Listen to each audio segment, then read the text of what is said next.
আসসালামু আলাইকুম প্রিয় দর্শক, আজ বৃহস্পতিবার 18 সেপ্টেম্বর 2025, 3রা আশ্বিন 1432, 24শে রবিউল আওয়াল 1447 ইসবি। প্রিয় দর্শক, দেশে কিংবা দেশের বাইরে থেকে, কাছে কিংবা দূর থেকে, যে যেখানেই আছেন সেখান থেকে এই ডাক বাংলা দর্পণের পক্ষ থেকে শুভেচ্ছা এবং অভিনন্দন জানাচ্ছি আমি গিয়াসউদ্দিন শেখ। আজকে আমি আপনাদেরকে নিয়ে এসেছি ঝিনাইদহের সদর উপজেলার ঐতিহ্যবাহী ডাক বাংলার গোস্তের হাটে। কোন গোস্তের কেমন বাজার দর যাচ্ছে সে বিষয়ে জানাতে।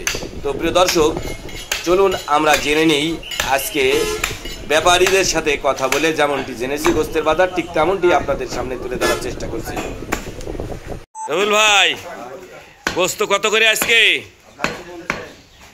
কত? 50? 750 গরুর গোস্ত? তাই তো মনে হচ্ছে, আমি তো আর অত বুঝি নে, ওই মাস্টাররা বোঝে যে গোস্ত নেওয়ার জন্য সকালবেলা দাঁড়িয়ে রয়েছে। আমি খাই, আপনারা যেখানে যেখানে বেছে বেছে কাটতে বলে কেটে দেন।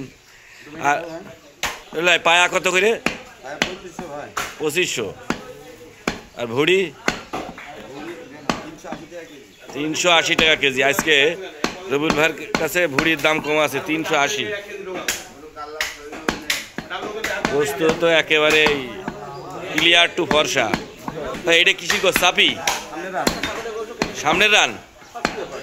আরে এই আছে গোস্ত, ডাক বাংলা বাজারের গোস্ত একের ফ্রেশ, ক্লিয়ার টু ফ্রেশ। ভাই আজকে গোস্ত কত করে? ছাগলের গোস্ত 1100। কম টম নেই? আর ভুড়ি কত বেচলেন? আর পায়া? পায়া কত? 4টে 800 টাকা বড় ছাগলের পায়া। আর মাথা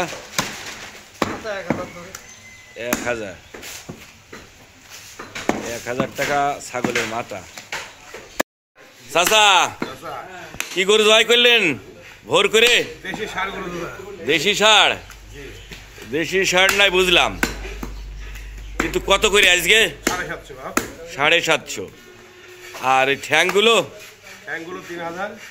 3000। ঠ্যাং তো ছোট ঠ্যাং আজকে, এ দাম তো অত নাই চাচা। আজকে কিরাম দামে বললেন?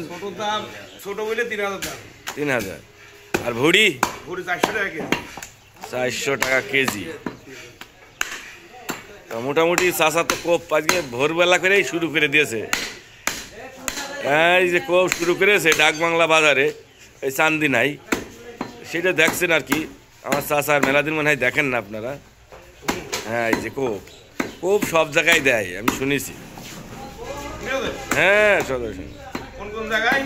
এখানে যেখানে জট্টু দেওয়ার দরকার সেখানে তট্টুকুনি বলে কোপ চলে।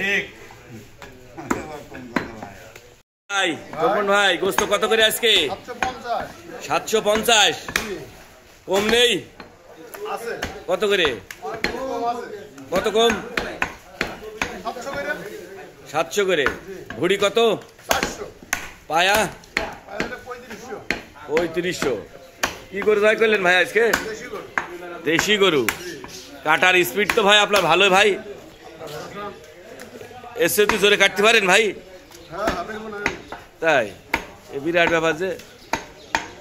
আর ওই যে রবিউল ভাই কাটে গোস্ত। গোস্ত কত করে আজকে? 750। কি করে জবাই করলেন? দেশাল।